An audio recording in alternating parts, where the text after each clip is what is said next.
Oh boy, guess what I got? I got something beautiful, another gem from the past I'm gonna bring back to life. Am I the guy? Yes, I am. I've been there for 30 years putting these things back together. I worked on these when they were new. These were awesome bikes. And this one's gonna be a very, very awesome bike for somebody to get into road riding. A stellar, and it will be in stellar condition when I'm done with it after this. Welcome to I Know a Guy Bicycles. Welcome to I Know a Guy Bicycles, hanging out with the guy. Hi, I'm Justin, the guy. Obviously, I have a garage shop. Taking scary how to use bikes one bike at a time. If you like these videos, please like and subscribe. Hello, welcome back to I Know a Guy Bicycles, hanging out with a guy. This old bike series. Hey, I'm Justin, the guy, and we're gonna take a look at this LeMond Zurich. LeMond's been around for a long time. LeMond, Greg himself, was the first American to win the Tour de France back in the 80s. And since then, his name was basically leased and designed, leased by Trek in the early or mid 90s, actually. And it went through to the mid 2000s. Greg LeMond is actually producing bikes again. I think it's in Mississippi, or one of the southern states there, coming back from insurgents. So taking a little bit of a hiatus. But these are one of the gems that are beautiful. I mean, it's not too terribly old, but it has like some carbon features with some nice steel high-end framing to it, as well as a carbon fork.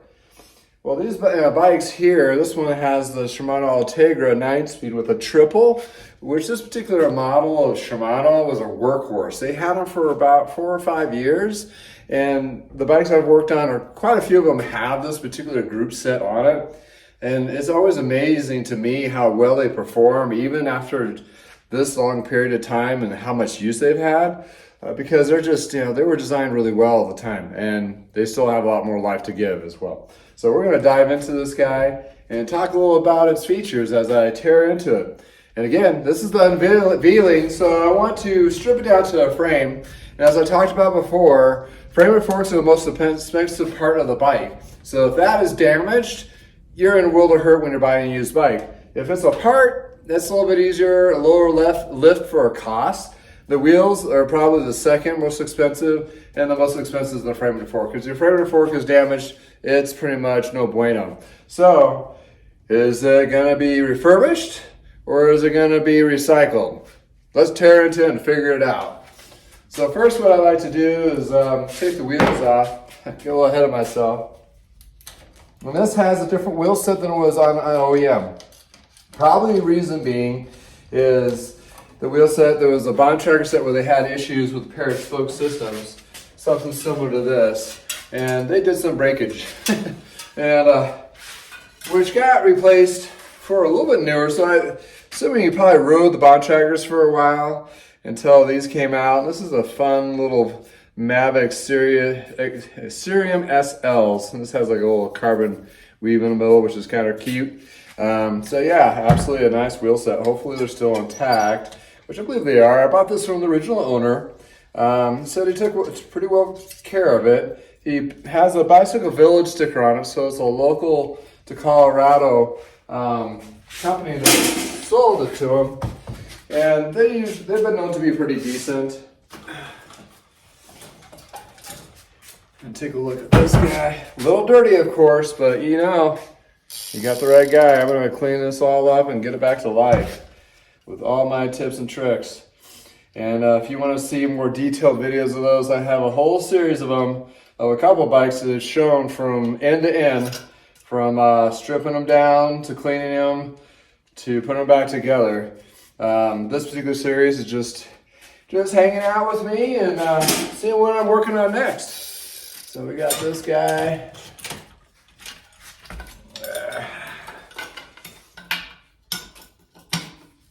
This is a chain whip. I need some leverage.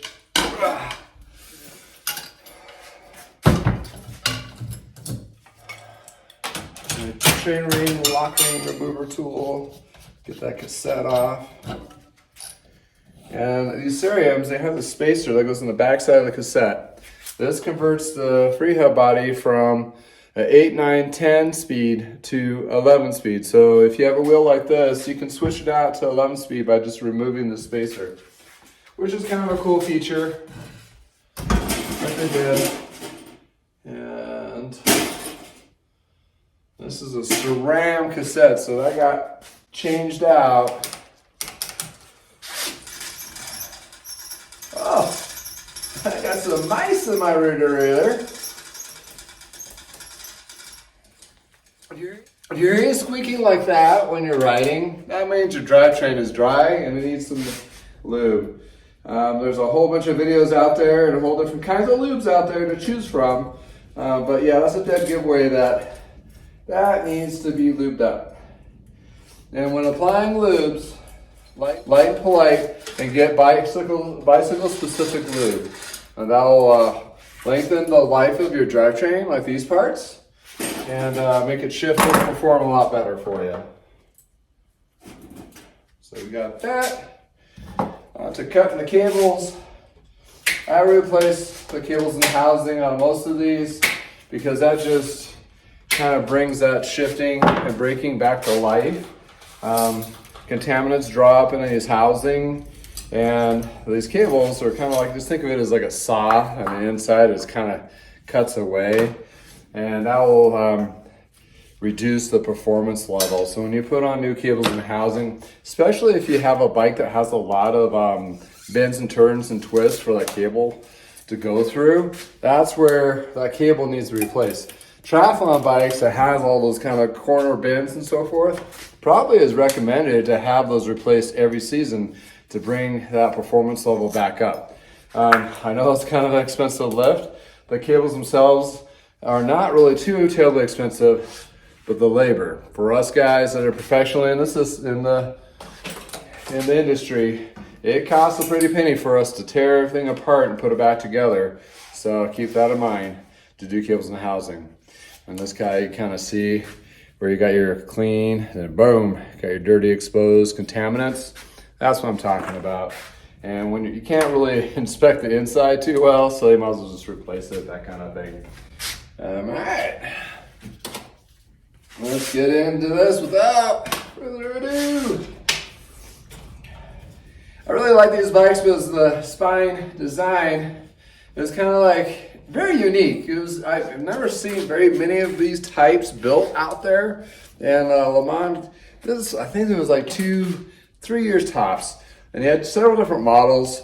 And there was one that was really cool, the carbon with titanium on the bottom, which really was kind of a fun mix of metals, that kind of thing.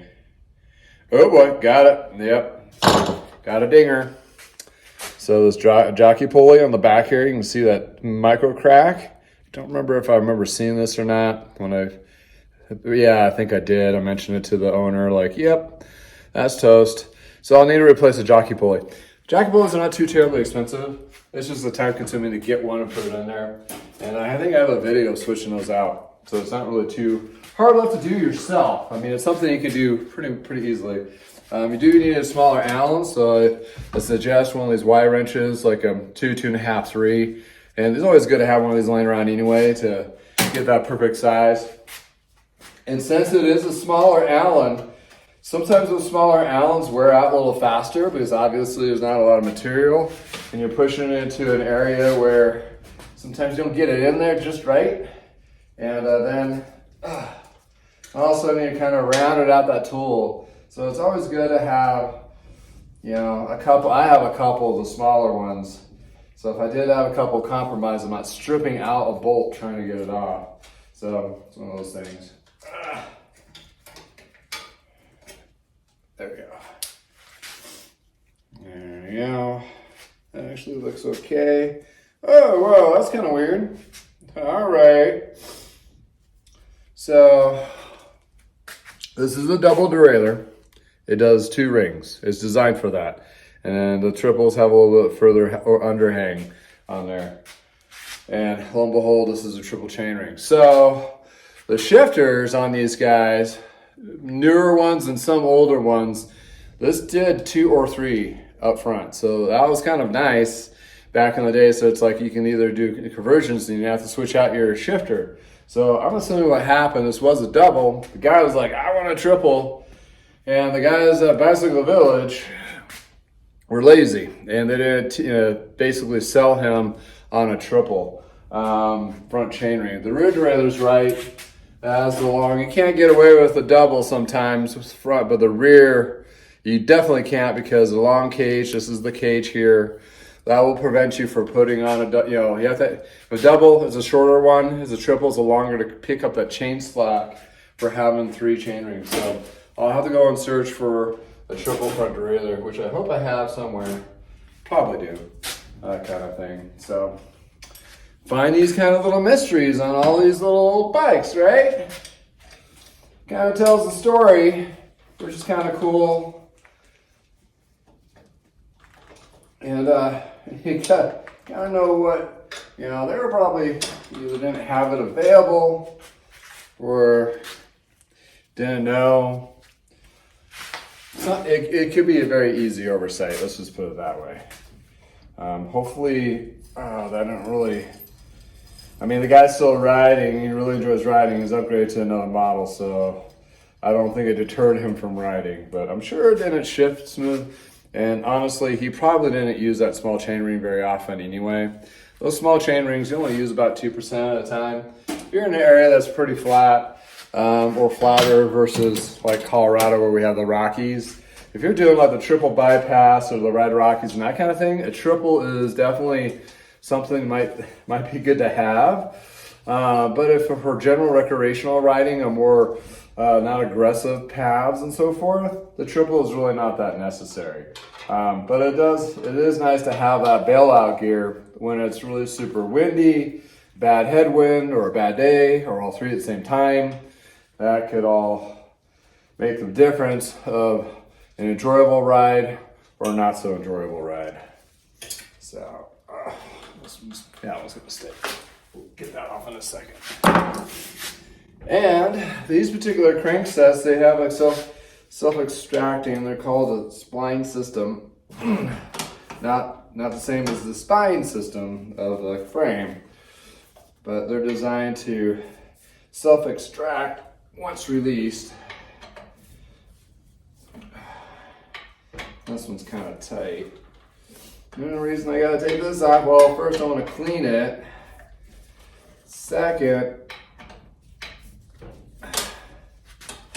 I want to inspect the frame. So you take your crankset off and you need to take your pedal off like I just did. You can use like a little floor technique to get that off. But basically you want to be forward pedaling and push this off. Sometimes I've had to take this off the bike because they're so boogered. Hard to get off. Well, that was pretty soft. So there you go. Just wanted to show that to you, just in case you need to remove a pedal. I'm gonna remove this one here while it's on the bike, make it a little bit easier for me. All about leverage, right? Work smarter, not harder. And leverage is your friend when it comes to taking some bike parts off, because some bike parts can get on there really tight over time, and you don't want to hurt yourself while trying to get this all together.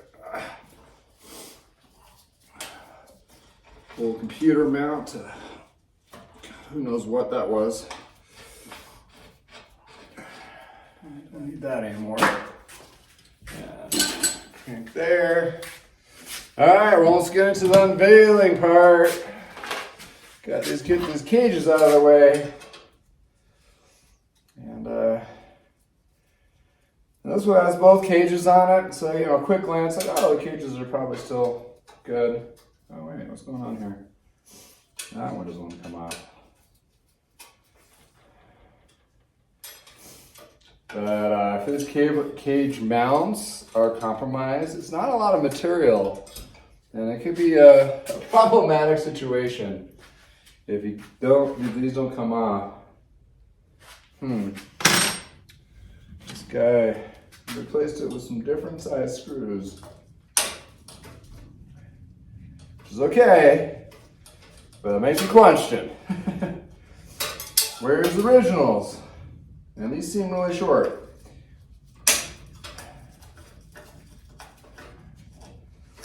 So we'll double check those and inspect them. I do have a grommet installer which you could replace them if need be, but it's a whole process to do that. Which I'd rather not, if I don't have to. And what's going on with this guy here? This seems not tight.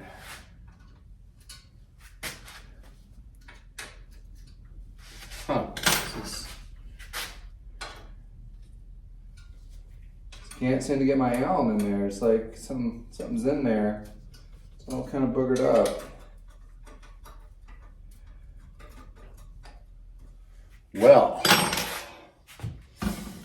this is where it gets tricky. We want to make sure we get this thing off.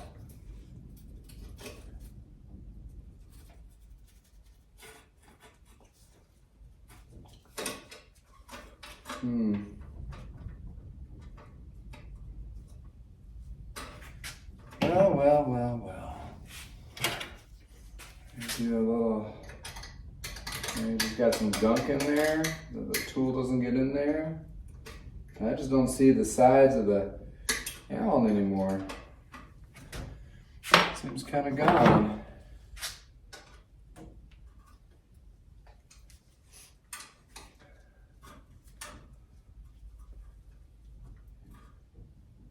My tool is fairly new. I don't want to get too crazy because I don't want to scratch up the stuff here. It seems to be stuck on my cage too, so I'm going to do a little tap. So I'm going to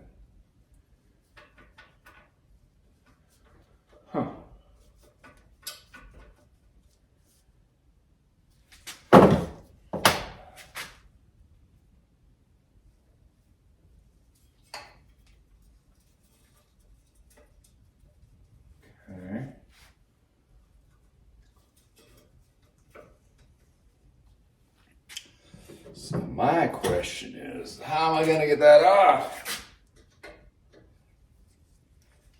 There we go. Use a flathead screwdriver for a boogered up Allen. Yeah, there's some age, a little bit of age corrosion in there. So what happened here is this guy doesn't look like look like the others. Can't seem to find another one to match.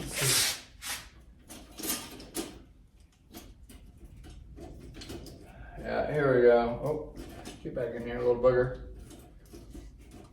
Get out of the pop. There we go. Okay.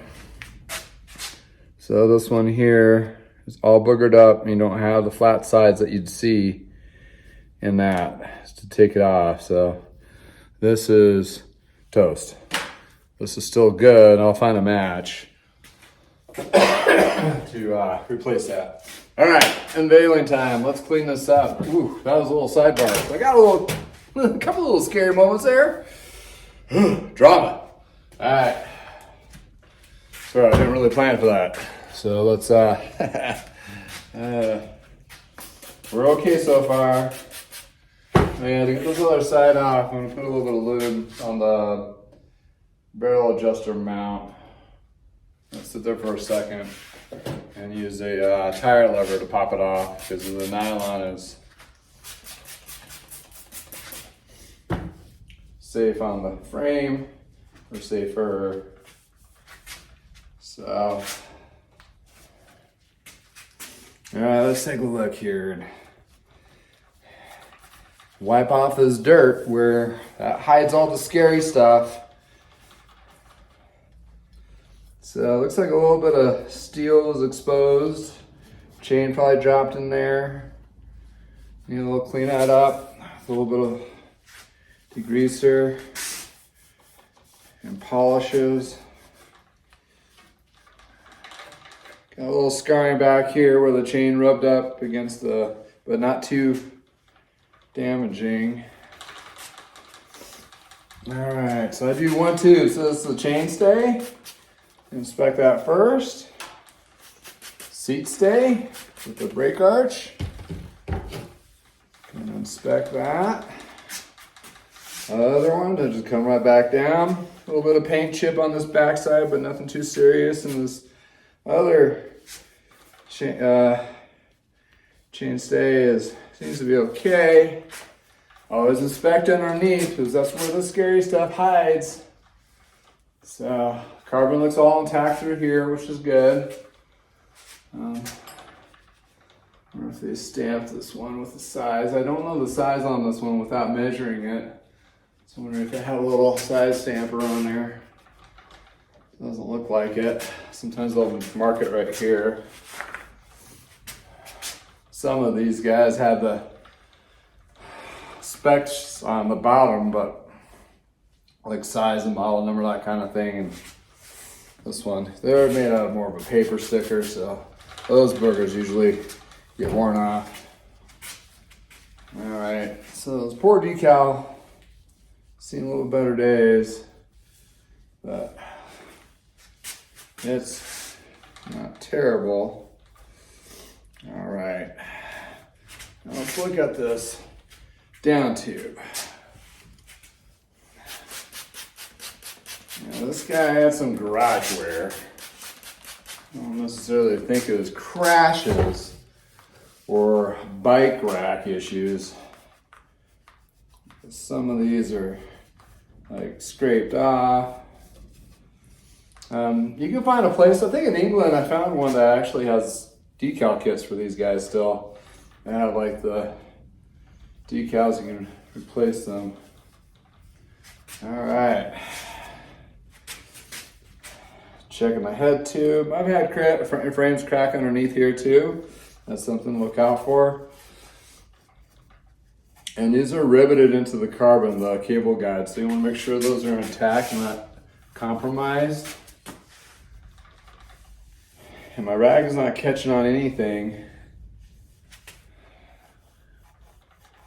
Oh yeah, that was definitely a car wreck. There's a little bit of rubber scarring, something clamping onto here, which is not so great. Check this fork blade. All right, I think we have okay. We can go ahead and proceed to fix her. Nothing sticks out. There's a cable guide I'm gonna take on the back here. So this is gonna be, I mean, it's not gonna be as pretty as some that I do refurbish, but it is gonna be an excellent bike for somebody to get into road riding.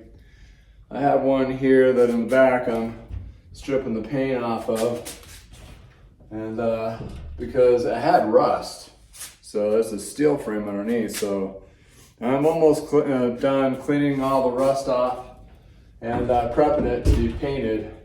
And that's where I know I got the sticker kit, because I got one for that guy. And this one still has most of the stickers intact, so I'm not gonna worry about it. Plus, these stickers are clear coated on there, so it's not like I don't wanna strip those off and redo it. That's a little bit more I wanna put into it, but. All right, Zurich. Zurich, I believe, is one of the names of the races that he won or rode in. Bottom bracket feels pretty good for a triple. Headset there's no grinding. Feels pretty good. Let me see if I can get that other, what I'm talking about, the other bit was this guy right here. And what you can do is sometimes, there you go. Pops right off. I gotta go find it. All right, that's a barrel or cable adjuster, that kind of thing. So there you go. Another beautiful bike to jump onto. I'm kind of really excited to clean up these scratches and so forth. It's gonna it will polish really pretty. Unfortunately, I'll be able to get those decals to be newish, but it'll be at least clean looking for sure. And obviously the parts will be clean after I do the sonic cleaning on that and bring it back to life. So I think I'll do another video on the clear coat on it. This particular clear coat has a glitter in it, so when it's in the sun, it pops. It's beautiful. And this is also, I love blue, blue glitter myself. So yeah, it looks pretty good. And doing the ball polishing technique, it really takes care of all those little weirdness spots, and double check it, triple check it. And I'll treat the areas that are exposed, maybe a little bit of spray clear coat to make sure they don't get rust up again. But thanks for spending time with me. Until next time, from the garage.